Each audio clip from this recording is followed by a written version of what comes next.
It's Monday, the 2nd of March. My name's Juan Brown. You're watching the Blanco Lirio channel, and today it's time for a 737 MAX update as we watch the sausage being made in Washington, D.C., and we get the first knee-jerk reaction from Congress in the Restoring Aviation Accountability Act of 2020. Let's dive into it.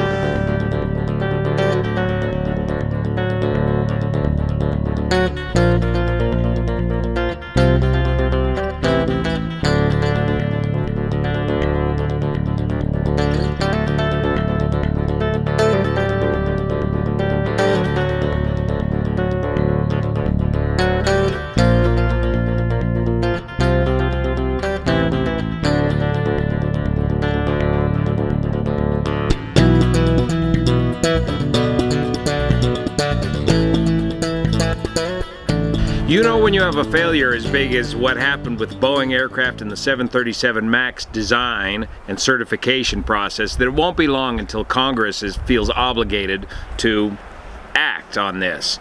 So let's review a little bit of the history leading up to this Restoring Aviation Accountability Act of 2020 bill that's before the Senate at the moment here.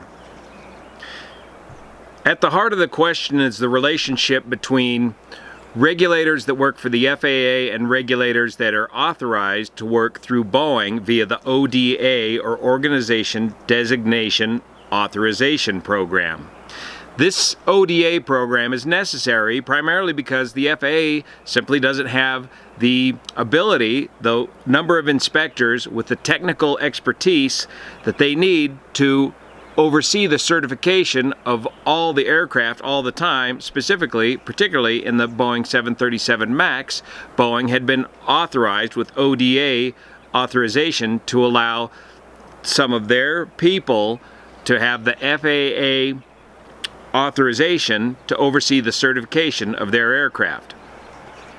As a result of the two tragic 737 MAX crashes, a joint authorities technical review was authorized to look at the modernization and improvement of the certification process and look at this whole so-called cozy relationship between ODAs and the FAA and Boeing.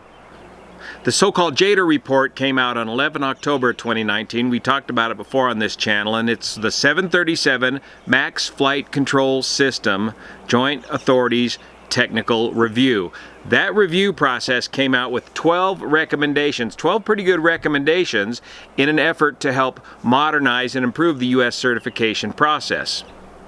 Now let's go back and look at what the definition of an ODA, or Organizational Designation Authorization, means. Delegated organizations. Under Title 49 of the FAA may delegate to a qualified private person a matter related to issuing certificates or related to the examination, testing, and inspection necessary to issue a certificate on behalf of the FAA administrator as authorized under Title 49. The ODA, Organization Designation Authorization Program, is the means by which the FAA grants designee authority to organizations or companies. The regulations addressing the ODA program are found in Title 14. ODA holders are typically authorized to conduct the types of FAA functions which they would normally seek from the FAA. For example, aircraft manufacturers may be authorized to approve design changes in their products, and repair stations may be authorized to approve repair and alteration data. Regular FAA oversight of an ODA is accomplished by a team of FAA engineers and inspectors to ensure the ODA holder functions properly and that any approvals or certificates issued meet FAA standards. So that's the definition of what an ODA is, and this whole JATR report and congressional action is an effort to improve or modernize this approach. Now, just released the other day in the Senate Transportation Committee by 3 Democrat senators, Blumenthal from Connecticut, Markey from Massachusetts, and Udall from New Mexico, is the Restoring Aviation and Accountability Act of 2020, where they look at the results of the JATR report. They recommend the results or the recommendations of the JATR report, which I'll post a link to.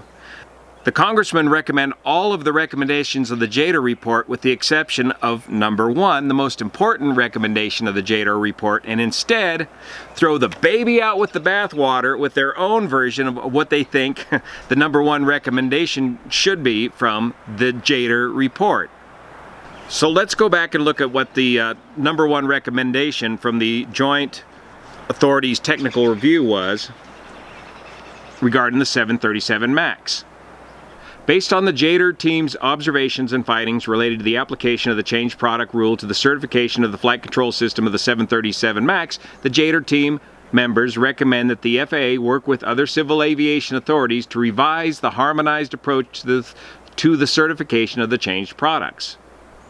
Changed product rules should be revised to require a top-down approach whereby every change is evaluated from an integrated whole aircraft system perspective. These revisions should include criteria for determining when core attributes of an existing transport category aircraft design make it incapable of supporting the safety advancements introduced by the latest regulations and should drive a design change or a need for a new type certificate. The aircraft system includes the aircraft itself with all its subsystems, the flight crew, and the maintenance crew.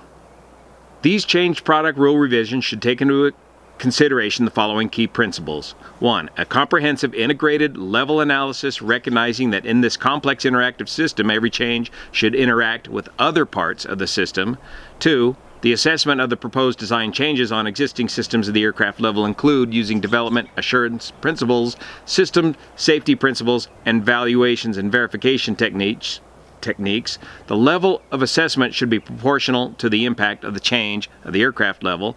And 3, the consideration of training and qualification of flight crew and maintenance personnel, as well as detailed explicit procedure for the safe operation of the aircraft. This gets to the heart of the matter of should have the 737 MAX had a separate type certificate rating. Remember, the whole deal with the 737 MAX was to get that aircraft to behave close enough to previous iterations of the original type certificated 737 so as to not require a separate type certificate rating, which would require additional and expensive training in simulators by the pilots and crews.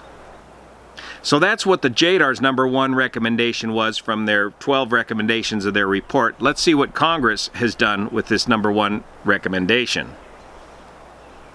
And I'll post a link to this proposed legislation below.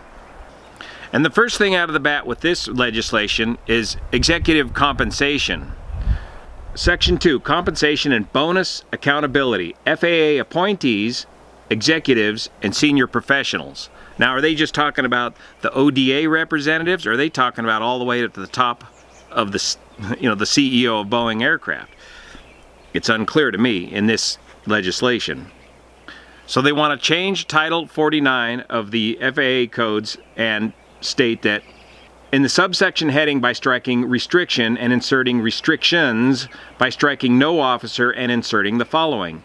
1. In general, no officer, and by adding executive compensation. Not later than 180 days after the date of the enactment of this paragraph, the administrator shall revise the executive compensation plan to ensure that no pay, bonus, or other compensation of an officer or an employee of the administration subject to the plan is contingent upon delivery of airplanes, the number of aircraft certified, and the number of audits completed. Okay, that's fine for the ODA representatives. In fact, I think that's the way the case is. But are they also trying to include executive compensation at the very top with this legislation? Section 3, Independent Aircraft Type Certificate Review Panel. This is where they're throwing the baby out with the bathwater in this legislation as it's currently written. Establishment. Not later than 180 days after the date of enactment of this act, the administrator shall issue interim final regulations under Title 14, Code of the FAA, establishing an independent aircraft type certificate review panel, in this section referred to as panel, that meets the the requirements of this section. And then they go on to describe the panel membership. In other words, they're going to create a whole nother layer of bureaucracy, and check out the power of this new layer of bureaucracy that they're proposing. So it's got 18 representatives from various factions of the industry. And the panel shall, duties, review each aircraft type certificate issued after the date of enactment of this act by the administrator, and every 5 years after the date of the issuance or review of the certificate as applicable. 2, review any amendment to an existing type certificate made after the date enacted of the act. 3, not later than 6 months after each such review, issue a recommendation regarding whether an application for a new aircraft type certificate should be submitted to the administrator as the result of changes or proposed changes in the design, power, thrust, or weight of the aircraft, regardless of how extensive. New application required. If, after review of a type certificate application for a covered aircraft, the panel recommends to the administrator that the covered manufacturer of the covered aircraft should apply for a new type certificate, and the administrator accepts the recommendation, the type certificate so reviewed shall no longer be considered airworthy as of the date that the administrator accepts the recommendation. Of any further operation of the covered aircraft shall be unlawful until a new type certificate is issued for the covered aircraft. In other words, this new little layer of bureaucracy will have the extreme power and be able to bypass all the mechanisms that are in place at this point to ground an entire fleet of aircraft with what I see in here, very little consideration as to the economic impact that such a grounding would create. I mean, it would just create havoc in the airline industry to just have one administrator of an 18-person panel decide, not arbitrarily, but decide through research to completely ground an entire fleet of aircraft working outside of the FAA altogether and the current Airworthiness Directive Program and Emergency Airworthiness Directive. This is throwing the baby out with the bathwater.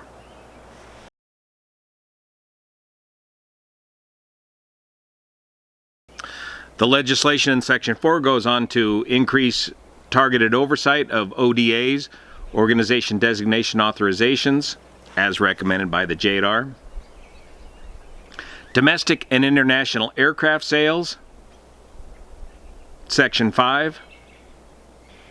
Section C of Section 5 here says, required compliance with applicable international safety standards. An aircraft that is manufactured in the U.S.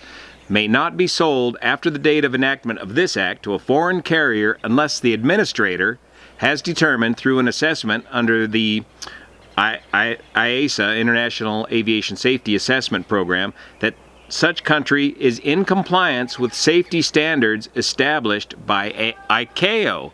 So you can't sell aircraft to countries that are not in compliance with ICAO, and this is getting to the whole different levels of safety compliance around the world. So that means Boeing may not be able to sell aircraft to countries that may not meet ICAO standards around the world. Section 6 of this legislation enhances whistleblower incentives and protections. Section 7 adds additional requirements for ODAs, Organization Designation Authorizations. They're proposing here that a new ODA representative would have to get approval by this new layer of bureaucracy. Section 8 of the legislation, preserving FAA control of delegation oversight authority. In other words, the FAA retains, somehow retains ownership of ODAs despite this extra layer of bureaucracy. Section 9, operational suitability of the design. This is where you want to get the aircraft design to line up with global requirements of global pilots around the world, and understand that there are fundamental differences in training and abilities of pilots all around the world. Section 10, flight simulator training. Effective on the date 180 days after the enactment of this act, the administrator shall prohibit from granting an exemption for the use of non-motion training devices to replace full motion simulator training for validation, qualification, checking, or evaluation events, and significant training leading up to these events under Part 60 of Title 14. So you got to have full motion simulators. Section 11, Commission on Improving the ODA program. And then finally, Section 12, implementation of the recommendations of the JATR report. They basically say all the remaining number 2 through number 11 recommendations from the JATR report be implemented, with the exception of number 1, the most important part of the JATR report, which made sense, but now Congress has gotten a hold of it and is throwing the baby out with the bathwater in this interpretation of the first recommendation of the Joint Authorities Technical Review from October of last year. So I'll post a link to all this down below. You read through it, you see what you think. If you're in that congressman's district, you can let them know what you think of it, but take a good review of it and see what you think. This sausage is going to go through the blend, go through the mix before it gets spit out the other end, but this is the direction things are going if left unchecked. We'll keep you posted on the 737 MAX as they get this aircraft back up in the air. Keep you posted. See you here. Thanks for your support.